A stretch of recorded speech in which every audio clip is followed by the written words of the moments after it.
Voici une histoire mystérieuse et inquiétante, sans éléments graphiques. Camille avait toujours aimé les endroits calmes, les villages où rien ne semble jamais arriver. C'est pour ça qu'à 17 ans, elle ne se plaignait pas de vivre à Valmont, une petite commune entourée de forêts épaisses et de champs silencieux. Tout a commencé un mardi soir d'octobre. Ce soir-là, le vent soufflait plus fort que d'habitude. Les volets claquaient, les branches griffèrent les murs. Camille était seule chez elle. Ses parents étaient partis dîner chez des amis. Vers 21h37 exactement, elle s'en souvient encore. L'électricité a brièvement vacillé. Puis son téléphone a vibré. Numéro inconnu. Elle a hésité, puis décroché. 1. Le téléphone sonne. Camille le fixe longtemps avant de répondre. Allô? Cette fois, la voix ne chuchote pas. Elle parle clairement. Tu te souviens maintenant?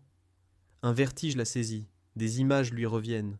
Le jardin, le pommier, une autre enfant, une dispute. Un jeu qui a mal tourné.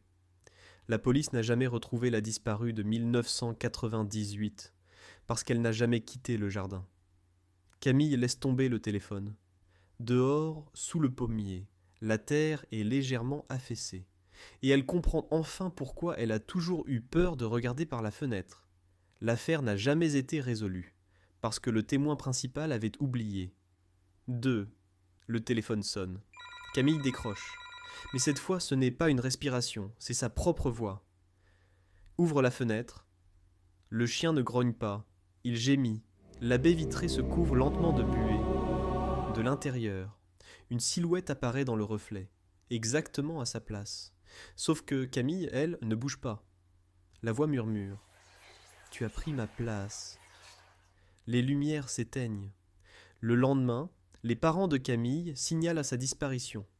Dans le jardin, près du pommier, on retrouve un téléphone brisé et des traces de pas qui sortent du jardin. Pas qui ne sont pas les siens. 3. Elle meurt sur le champ. Merci. Dites-moi dans les commentaires, quelle histoire avez-vous préférée? Et suivez-moi sur mon compte Instagram, juste ici. Vote maintenant, dans les commentaires, pour quelle histoire crois-tu que c'est la bonne? Allez, à bientôt, bisous.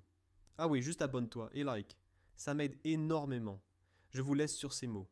Bisous, bisous.